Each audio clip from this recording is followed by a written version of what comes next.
Okay, so we covered a fair bit of territory on this Yep. one.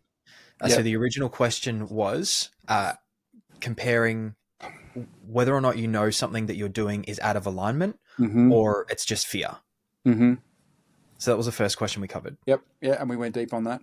And I think we got pretty specific on how to differentiate the two and the sort of questions to ask yourself as well, and how So to come can to a you, conclusion. You got to understand it first and then diagnose it. And then once you understand it and diagnose it correctly, then you can talk about a solution. some very helpful reframes in there. And then on the back of that, we talked about a lot of people get caught up on the whole idea of finding something that you're passionate about Yep. and then kind of contrasting passion versus alignment, Yep. what to chase and how to look at it. Yep. Yep. Yeah. And we definitely had some differing views on that. You've read a book that's given you some strong positions, which is great. I haven't read that book. I brought some specific reframes that have served me because I have had this question before from students. And we'll see what the audience thinks of our different answers there because they are different. I think there was a couple of really good angles there, and it doesn't really matter which way you go. You're going to get a lot from it. Yeah. Yeah. Look forward to the feedback. That's right. You've had enough. Do let me I've got know. a good question for this week. Have you? Good, because I haven't come with an agenda because this is unscripted. So I'm hoping that you can lead the way here and get us started. So what are we talking That's about? right. I'll carry the team as per usual. So this is like a two-parter. Yeah. So the question, I've never been asked this before. Oh, sorry, very seldom. Now 3 times in a week. So how do you know if something is out of alignment versus just fear? And an extension to this topic, someone got an offer and they said they're not passionate about it, but they like the company and what they do. Right. Okay. So And then, they're two separate questions. yes. Should we do one at a time? Yes. So we'll do the first one, fear versus alignment, and then I want to do passion versus alignment on the back of that. Okay. Yeah. Good questions. Do you want me to start, or do you want to share some thoughts as a start point? Unscripted. You go first. So fear versus lack of alignment. Look, it all comes down. Obviously, you're going to have a feeling that something doesn't sit right, and you're going to have to pick that feeling apart and understand it. What is the feeling? What's coming to mind as to the cause? Unpack why that might be the case, and eventually you're going to come to the question of: is it that I don't want to do it, or feel I can't, or feel I shouldn't? And there's differences between all of those. But whichever one of those it is, don't want to, can't, shouldn't, is it because it's not right? And if so, why isn't it right? And what's it not right with? This is probably going for the alignment angle. Or is it more a case of I know it's right, but there's some block or friction or limitation that's stopping me from giving myself permission to act on it, which is probably more in the fear category. So they would be the ways I'd be thinking about it to diagnose. You've got to diagnose it first. So firstly, you've got to understand it and then diagnose it. And then once you've diagnosed it, presuming it's the correct diagnosis, then you can talk about a prescription, a solution, a roadmap to overcome it, or to move it aside, or to walk away from it, or to leave it be, or to bulldoze through it. Whatever conclusion you come to is my appropriate course of action. That's how I would think about it as a start point. What are your thoughts? I don't think there's a perfect answer. So for me, at least, the way I know something's out of alignment is that's on the back of experience, because now I can look at something and I'll just think, that's not me. Sure. No, it doesn't interest me. It doesn't excite me. Or there are attributes that it has that don't suit me. But the fear side of things, like if you were to ask me to go skydiving again, fear, very, very visceral feeling. But if you were to ask me... Sorry to interrupt. There's different types of fears as well. Of course. There's fears to keep you safe, and there's fears of doing something you should or really want to, because maybe there's some unknown, or maybe it creates new problems that you don't want to deal with. There's different types of fear as well. So if we were to use an example, there's an offer kicking around at the moment, and there are some recruiters advertising for it, and allegedly by a few people, there are people that are doing, north of 400, one person near 600 a year, but mandatory 10 hours per day, 6 days a week. Yep. And hardworking, high performing, high pressure team. Yep. So if we were to use that as an example, going in, if you were pretty early in your career Yep. and you were good, but you didn't have that many runs on the board, maybe you'd made 150, 200, maybe even less, and you were looking at stepping into that compressor, I think a lot of that would be fear, because you're stepping into a zone where you're going to be the little fish. There's going to be a lot of eyes on you. There's going to be a lot of pressure, and there's usually a lot of nervousness, because if you're early in your career and you have an opportunity to do that, most of the time, if a salesperson has a $600,000 per year opportunity put in front of them, as long as it's not selling something illegal or immoral, unethical, yeah, it's probably not going to be out of alignment. Now, if you were to take you and I, for example. Yeah, I'm going to challenge that at the moment, but come back to that. Challenge it now. Well, it depends on what metric we're looking for alignment on. So, there can be the alignment of selling something I want to sell, or making the sort of money I want to make. But there's also alignment on things like living the sort of life I want to live, being around the sort of energy I want to be around, being expected to act and behave a way that isn't congruent with how I want to act. Like, there's so many things you're looking for alignment on. One of them absolutely is the dollars and cents at the end of it, absolutely. Another is what you're selling, but then there's so many other things as well. So it depends on what alignment we're looking for. So say, for example, you'd already said, yep, I'm going to take this on. And you are in that period just before you're onboarding, and you've got a lot of nervous energy. And that's the point where you're questioning, is this out of alignment or is this fear? You've already said, yes, I'm going to do it. But at that point, you're wondering whether or not I made the right decision, just to get a really hyper close example. Yep. What kind of questions would you ask yourself? Well, okay. So if your objective here is to define, am I in a situation where the alignment isn't there, or am I simply cautious, scared, anxious, whatever the right word is, about stepping into a new world, I'd run a little audit. I'd think of all the metrics in play and ask myself, are any of them incongruent with who I want to be, or how I want to act, or how I want to pass my time, or what it turns me into? And if you start getting lots of yeses, then there's or even one key yes, it's probably a lack of alignment. But if the answers are no, I'm exactly where I want to be, I'm about to embrace, I'm doing exactly what I want to do, I'm around people that I want to be around, I have an opportunity to earn what I want to earn, I'm just nervous because I'm the new kid, I'm young, I'm green, I know I'm going to make mistakes, and I know I'm going to feel certain emotions when that happens. I'm going to feel a degree of pressure I haven't felt before. But the core underpinning feeling is I'm where I want to be, entering a world I want to enter into. It's not an alignment issue, it's just fear of the unknown. It's just general nervousness and general anxiety that comes when we step massively outside our comfort zone and into the unknown, which is pretty normal. And, we're probably going to reference Mike Tyson's quotes a lot on these calls because we're both fans. But, Tyson talked about how the coward and the hero feel the same thing. They both feel fear before they step in the ring, but they have a completely different response to said feeling. So there's nothing wrong with feeling that anxiety or nervousness, whatever you want to call it. It's what you do with it. It's do you step up and do it anyway and keep moving forward even when you take some bruises? Or does it overcome you and freeze you up and make you hit the exit before you even walk in the room? So that's how I would think about it. That's how I would recommend anyone that asks my help to think about it.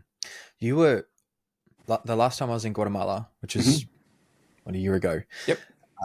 I remember, we won't name any names, but I was looking or being pursued by an offer that wanted me to work with them. And this went on for a couple of months, and I knew deep down that it was out of alignment. I think I know in the end. Yep. Yep. In the end, I just thought, you know what? What's the harm in giving this a go? I'll hop into the ecosystem, see what's there. I knew deep down that it was not aligned, and I knew it was not going to be what it was meant to be. But I still hopped in, and I still found out, and I didn't end up taking any calls. And for me, when I know something's out of alignment, I'm looking to answer the questions or the apprehensions that reconfirm the apprehensions that I already had. As in, I don't believe they're making this much, and I don't believe that the volume is this. And I also don't believe that the details that I've been mapped out about the people in this team, I don't believe that's accurate. Yep. Because I've been pulled into that a couple of times before, been really excited about where it's going to go and realize that, oh no, it's not the same. Mm. So that lack of alignment, it Mm. didn't take me long. A couple of days being in the ecosystem and realized I knew a few people in there, spoke to them, and they're like, nah, no, it's not that at all. Mm. That feeling of, I'm going to try and find a way to prove this wrong, because there's a gut feeling of, Yep. I don't believe this is what it's meant to be, and I Yep. don't believe that's the kind of thing that I want to attach myself to. Yep. So what are the key learnings from that a year later? So what are the key learnings? A year later, what does 2024 James say to 2023 James about that situation? If I get a gut feeling about something that it's not what it's meant to be, I need to go out of my way to find avenues for accurate information and answer those questions before I get too far along. Yep. And I did my best in that situation, but I didn't have access to those bits of information until I was in there. Yep. But very much now, if it looks like shit, it smells like shit. Yep. Probably shit. Yeah. Yeah. I the older I get, the more experienced I get, the more I trust my gut feel, and B, I look to trust it even more, if that makes sense. So, I used to get in my head all the time and head first, gut feel second, but it's now the other way. Depends on the decision, of course, but very often it's gut feel first, head second, absolutely. And so far, since I went more based on intuitive, emotion-based thinking, again, it's all contextual, but it seems to serve me better. It's rare. It's rare that I get it wrong. Is that are they the conclusions you're coming to as well, or how do you see it? Yeah, but the question then becomes is, how do you develop that? Because I remember when you did that disc analysis and you were just as C as it comes, very, very analytical, and you referred to yourself over the years following as a recovering C. You wanted to actively get away from that, and you did, and you did. But I suppose there's the how. Going to be there's opposing questions, because my theory of how to tell whether something is not in alignment or whether or not it's fear is to get more information, to analyze the data that you need. But the most important part is knowing what data you need to make a decision. And I think that only comes over time after having made some right decisions and some wrong decisions. Yep. When you say data, are you talking about external sort of measurable inputs, or are you talking about, your own qualifying criteria, or both? Like, what do you mean by that? A bit of both. A bit of both. Is this what it's meant to be? Yep. And do I feel as though if I step into that ecosystem and it is everything that it's said to be, will I be able to perform at a reasonable level? And if the question is, will I be able to perform at a reasonable level? If that's it's going to be hard work, I think that's more of a fear response.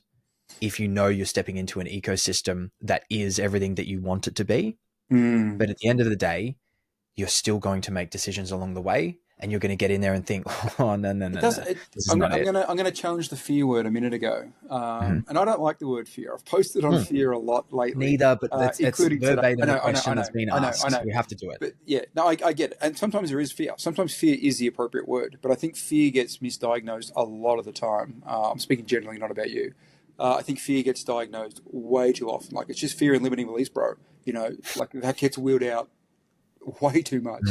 So if you're somebody at your level, for example, top 1%, I believe, in the space that we're in, a guy that can pick and choose where he wants to go and on what terms and all that sort of stuff, it might not be fear. It might just simply be a case of, this role just doesn't excite me enough compared to the other opportunities that I have. And there are trade-offs that I'd have to make if I accepted this account that I'm just not prepared to take.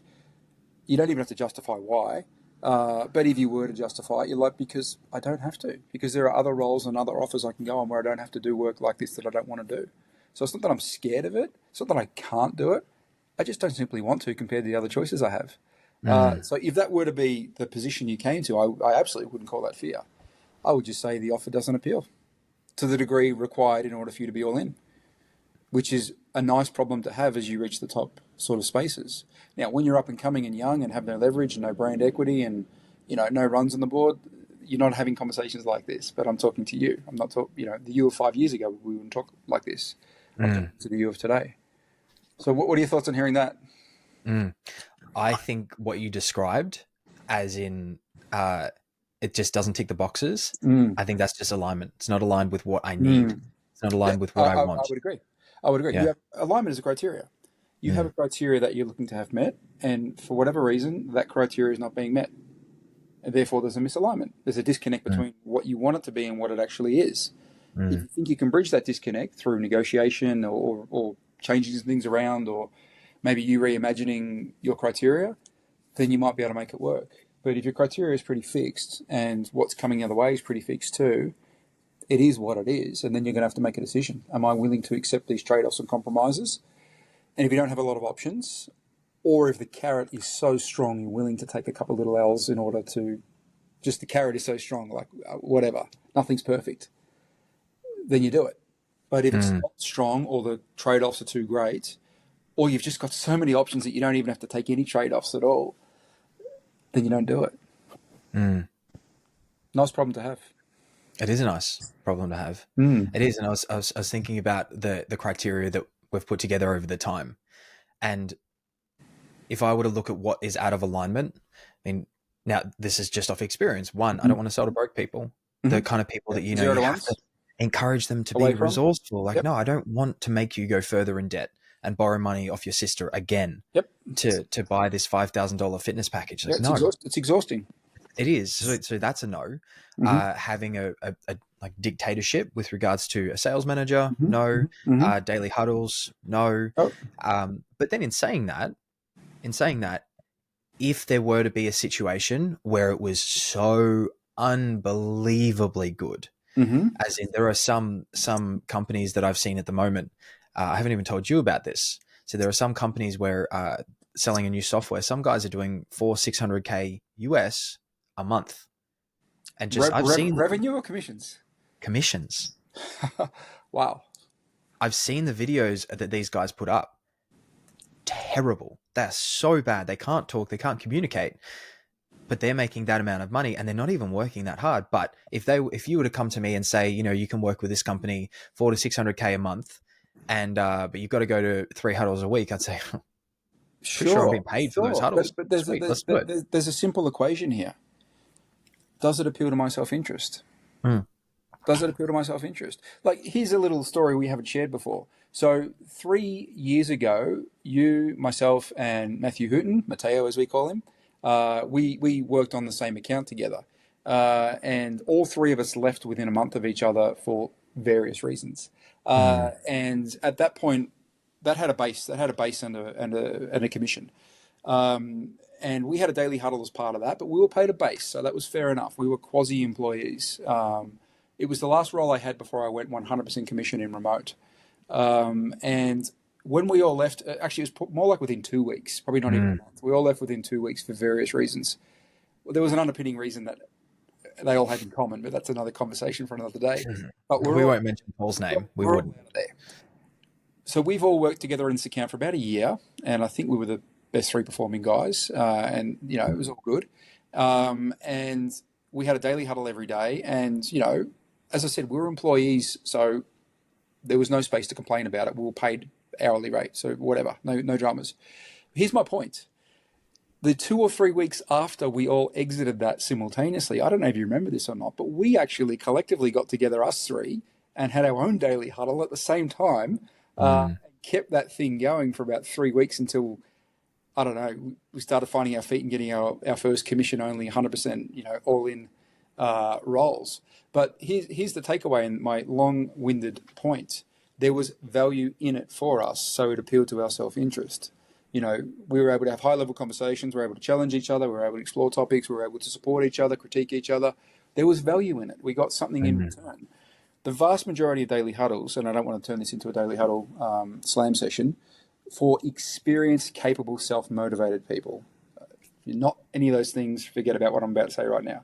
But if you are in that category and you are commission only, meaning you are not paid a retainer, you are a gun for hire who gets paid when you close deals, there is no value, or very, very, very little value, in doing a daily unpaid 30-minute meeting. So it doesn't appeal to your self-interest. So if it doesn't appeal to your self-interest, intellectually, monetarily speaking, time-based, why would you want to do it? and then if you don't want to do it, why would you do it?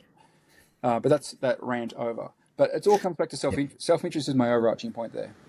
I was watching a video yesterday. So in a round table, it was recommended to watch Hormozi's productivity system, how he schedules out his calendar, and I found it pretty helpful. And essentially, what he does is he said in business there are makers and there are managers. Now, managers' days are all meetings. They are managing people, connecting with people, and overseeing everything. Their whole purpose is to start the day with meetings and end the day with meetings and make sure everything's moving as it should. But then you have makers, right? So instead of having a bunch of 30-minute slots per day that you need to fill, makers have essentially 10 blocks of time per week.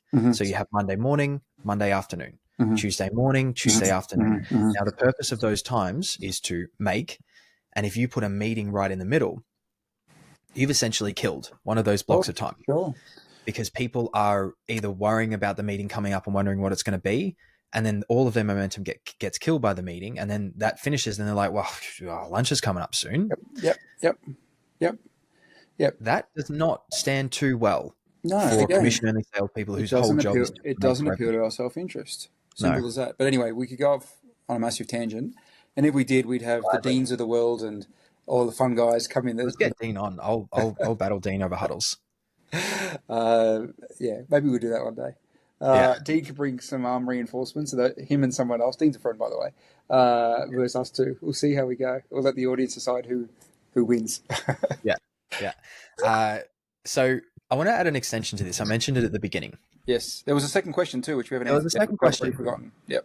So the second question was about passion versus alignment. Now, I read a book maybe 5 or 6 years ago, and it talks about passion and how overrated it is and how made up it is. And essentially, you'll have people like Steve Jobs standing up there saying, you need to find what you're passionate about. And then it tells the story about him going through college, and he was a bit of a hippie, and he just started making computer components with Woz to sell to a local computer store, because that was how he paid for his weed, his LSD, his like experiences. That's all he cared about. And then the computer store said to him, well, actually, I will pay you a whole lot more if you give me a complete computer.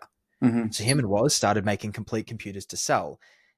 That was not what he was passionate about. He didn't care in the slightest. Yet, decades later, when he's built this massive thing, along with every other person that's done something, you tell 18, 19-year-olds to find your passion. And the whole point of this book was passion is a bit of BS. It's misleading. And if you look at the things you do now, you're probably not passionate about what you do. You enjoy it because you're good at it and you like getting better. But I don't think any of us are truly passionate about certain elements of what we do. Okay. So it's a statement. Is there a question coming after that? I want you to add on to that, disagree with that. Sure. And there's a whole lot more I want to add, but that was an initial thought. Yeah, okay. This is a good episode. We're covering some deep territory already. Unscripted as well, by the way. So I do have some thoughts on that. You know, I think sometimes people can I'm going to use the word misdiagnose again for the second time on this call. I think sometimes people can misdiagnose what they need to be passionate about and the relationship they have with it. So hear me out here. So let's use the Steve Jobs. I haven't read that book. I didn't know that Genesis story of Apple. I probably should read his books because I do find him interesting. But if you look at, say, Steve Jobs at the time, and I don't know what he was into and what he was doing and all that. It sounds like he was smoking weed and having a good time based on what you said. But let's say that he was passionate about having a good time. So none of that's incongruent with the work he did at Apple. Apple was simply the delivery mechanism to enable him to feed his passion of having a good time. The more money Apple made, the more famous he got, the more doors that started opening for him, the better the time got. So he was able to still connect with his passion of having a good time. Just the delivery mechanism or the enabler to get him there was building computers, which he wasn't necessarily passionate about. But that feeded the meta passion of having a good time. So I think a lot of it is to do with framing and reframing. Am I passionate about sitting on a computer for 10 hours a day, ruining my eyes? No, I'm not. No, of course I'm not. However, am I passionate about a lot of the outcomes I get from doing the work I do, a lot of the feelings I get from doing the work I do, a lot of the people I get to meet by doing the work I do, a lot of the dynamic, interesting conversations and interactions and thoughts I have by doing the work I do, the monetary reward that comes back the other way? You're damn right I am. So I accept the trade-off of sitting on a computer on my own for 10 hours a day or whatever it is, a lot of alone time, because ultimately it feeds my passion. And I'm also passionate as a father about being the provider and the protector and one of the two leaders in the house with my wife for my kids. I'm very passionate about that. This sort of work enables all of that. And I don't have a better option right now that I can think of that meets my criteria. So I'm all in. So I'm absolutely passionate about what I do. So I don't know what your thoughts are on that as an answer, but that's how I look at it. I've had this conversation with students in the past too, and I got them to reframe the passion element. For example, people would say, I'm not passionate about fitness. They were selling a fitness offer, just to use that as an example. I go, okay, no worries, that's fair. Not everybody is. What are you passionate about? Helping people. Just to pick a simple example. I go, well, do you help people on these calls? Yes, I do. Okay, so why are you focusing on the fitness element? Why not focus on the helping element part? Oh, I never thought of it that way. I know it's like a really simplistic reframe, but they already were helping people. It was just in the context of a fitness conversation. So I got them to sort of not forget about fitness because, you can't, but that was just the necessary component that enabled them to fulfill their passion of helping people via health and fitness. And health and fitness, as you and I both know, having sold it for many years, is a gateway to self-esteem, is a gateway to energy, is a gateway to, appearance and confidence and so many other things that come on the back of that, that when you start thinking about it that way, maybe it gets interesting pretty quickly. So what you outlined is passion as a byproduct of what you're doing. Yes. So just for reference, I just did a little Dr. Google. So the book is called So Good They Can't Ignore You, Why Skills Trump Passion in the Quest for Work You Love. So if we kind of contrast passion and alignment. So I sent a voice note to someone yesterday and I said exactly this. I said, if you look at the kind of things that I work with at the moment, and one of the offers is VA services for professionals. Yep. If you were to ask me if I'm passionate about VA services for professionals, no, I think I know where you're going with this already. Yeah, I'm not passionate about it. Yep. But is it in alignment? Well, one, does it solve a very real problem? 100%. Do they deliver over and above and then over and above that again? Yes. Do I enjoy the conversations that I have with people about the problems that they're solving? Yes. And you can tick all of these boxes as to why it's in alignment with me, but I'm not passionate about it. And I think people get caught in, I need to find something that I'm passionate about. And then there's the other side of that, is if you work with a company or in an industry that you're absolutely passionate about, it's like working at a chocolate store. If you love chocolate, you're probably not going to love chocolate after a few weeks. Yep. So if I look at the VA example you gave, that I don't have a VA, but there might come a day where I do. And I have friends, and I'm sure you do too, colleagues that do have them. And I see the benefit. I absolutely see the benefit. If you're, probably for just a normal closer, it doesn't make sense to have a VA, like a normal comms only closer. It probably doesn't make sense to have a VA. But if you move into offer owning territory, which both you and I have done, or things get a little bit more dynamic, it can make sense. It absolutely can make sense. So I would be able to sell a VA product if I spoke to people like you or someone like James Kemp, whose program I'm in, who has a VA. He's one of the people I'm thinking of who has a VA. If all day I'm speaking to people like you or James Kemp, just to pick a couple of examples, I can find passion in those conversations because I know what a VA unlocks and enables for guys like you and him. Like your podcast is called On Your Terms. It enables guys like you and him and others to live life more on their terms. And they're often doing incredibly interesting things that they're now liberated to do because they don't have to do 20 hours of admin a week. Yep. My conversation's all in what do you get to do in these 20 hours that they're free. And that will be a very interesting dynamic conversation. The VA is just a delivery mechanism to unlock 20 extra hours a week and less stress and less, boring work. It's just a little delivery mechanism. The real exciting story is who do you get to become and what do you get to do with these extra 20 hours? I'll turn up all day, every day, speaking to exciting entrepreneurs, talking about their extra 20 hours a week. So now I'm passionate about the offer. It took one little reframe. It's just a delivery mechanism. It's like when we used to sell fitness, you and I. Am I passionate about the tricep extension? The up and down, for those that don't know gym culture, that's the up and down one that hits the back of the arms. No, God, no, that's boring as hell. But, if you're speaking to somebody who's got low self-esteem and, it's all about her looking great in a dress on a wedding day and, the arms is the trouble part, I can get really passionate and excited for her. In normal sales, I don't bring passion and excitement into my calls, but in fitness, it can be appropriate, especially with a really low emotional state person who's like really beaten up and looking for a shining light. I can get really passionate about how much better her life is going to be and how much better she's going to feel on her special day with her strong toned arms. The tricep pull down is just one of the delivery mechanisms to reshape your arms and make you look amazing on your wedding day. That reframe, being able to reframe things and find something. What you're saying here, exciting, and makes it work. Correct me if I'm wrong, passion doesn't come first. And people get lost in this loop of trying to find something that they're passionate about. And if you'd asked me 5 years ago if I was passionate about sales, do you think I would have said yes? No, you wouldn't have. Correct. You wouldn't have. I stuck at it long enough that I worked diligently at it enough that I was better at it than the majority of the population. And then when you put in the work, and this is some of the things from the book, I'm taking this because I like the angle. Yeah. When you put in enough work to get better at it, so you're naturally better at some things than the majority of the population. And speaking, communicating, articulating myself was one of those. So amplify that ability, put in the time, get good at it, and then better at it than the majority.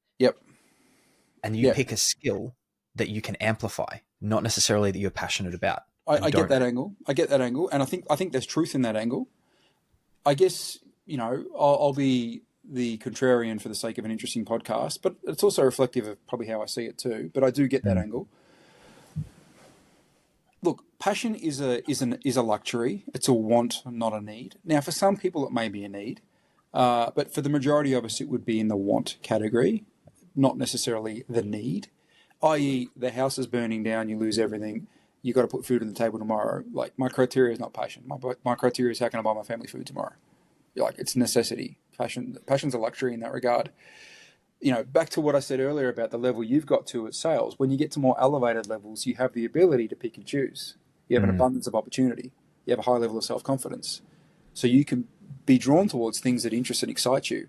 And the things that interest and excite you could be the industry, could be the problem you solve, could be the sort of people you speak to, could be, I don't know, there's many metrics. So, for example, I still sell on one account, as you know, and it may be the last account I sell on. I don't know. Maybe I'll sell for someone else in the future. I don't know.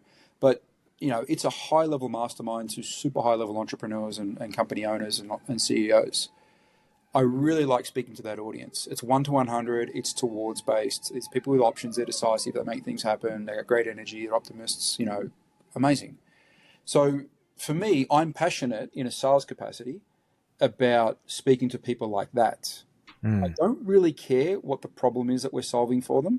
I don't really care what the delivery mechanism is. I don't care if it's BizOp, if it's mastermind, if it's coaching, if it's an investing play. I do care, but that's secondary or tertiary. What I want to do is I want to be in conversations with people like that where I can help them have really important, powerful realizations and then take actions to get them to a better place, and I can play my part in that conversation. I'm interested, I'm stimulated, I'm learning, I'm challenged, I'm holding my own with people at that level. I get something out of it. So my passion, as far as sales goes, is to speak to people like that.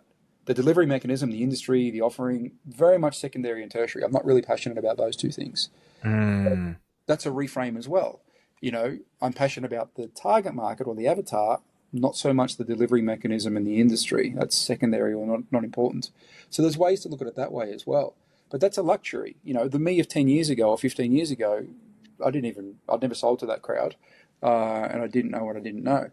That's something I know now. So I'm very clear on what my passion is now. But having said that, I'm just as passionate about helping up-and-coming students who are earlier in their journey than I am. So in a sales capacity, I want to deal with people ahead of me. In teaching, I can't deal with people ahead of me because they're ahead of me. So I deal with people, earlier in their journey than I am. And I'm really passionate about that too, because I love sharing and helping those guys too. So I could be passionate about two audiences, but they're two different, two different parts of, my worlds. One is teaching, one is selling. So I think maybe a little bit of a definition check. yeah, Because I googled passion, and passion is it's listed as a strong and barely controllable emotion. So I think maybe we take passion away, because like at the end of the day, there are very, very, very few things in life that someone is truly passionate about. mm-hmm. Interest and enjoyment. Okay. So I think as long as something interests you and you don't dislike doing it and you enjoy it to a certain extent and you're good at it, I think that could possibly sit in the place of it. I wouldn't change anything I just said then with the substitution of the keyword interest and enjoyment. But again, it's back to luxury. We're in luxury territory. You and I have earned the right, and there's no way of saying this without sounding arrogant, and I don't mean it to. We've earned the right to, get on better accounts and pick and choose and all those sorts of things. So I am aware it's a luxury that not everybody has right now. I won't do an account that doesn't interest me. I won't do an account that isn't aligned. I won't do an account I find interesting and exciting. I won't do an account that's lucrative. I won't do an account unless I can close all on my terms. And it's not negotiable. But that's a luxury, and it's only the last couple of years I've got to that point. So that's why I wouldn't change my definition. Passion or interest, the same answers as what I had before. Which might not be for young up and coming guys. I respect that. You're going to have to take a knee on some of the things. And this is back to last week's call where we talked about humility and self-awareness. You're coming in, you're new, you're green as grass, you've got enthusiasm, you've got energy, you've got spirit, but you've got no skills, you've got no track record, you don't know how to do anything, you're a warm body. You've got to have a level of self-awareness knowing that's where you're at. And a humility to go like, this is a part where I pay my dues. This is a part where I roll up my sleeves metaphorically and get to work and, get some runs on the board, get some self-awareness up, get some wins, get the attention of people ahead of me so that they're like, this guy or this lady's made of the right stuff. We should invest in this person. They're special, and time passes and you're out of that stage. And that's a whole other session there. What you just said, put in the effort so that they realize that they should invest in that person. Sure. I mean, is that really on the organization though? I think that could be maybe something we cover next week. Okay. Well, that's true, but invest can mean multiple things. Invest doesn't necessarily mean I'm going to pay for your sales training. It could. It could be invest in the sense that we give this person more responsibility, or we get our top guy to quasi-mentor them, in an unofficial way because it just makes sense.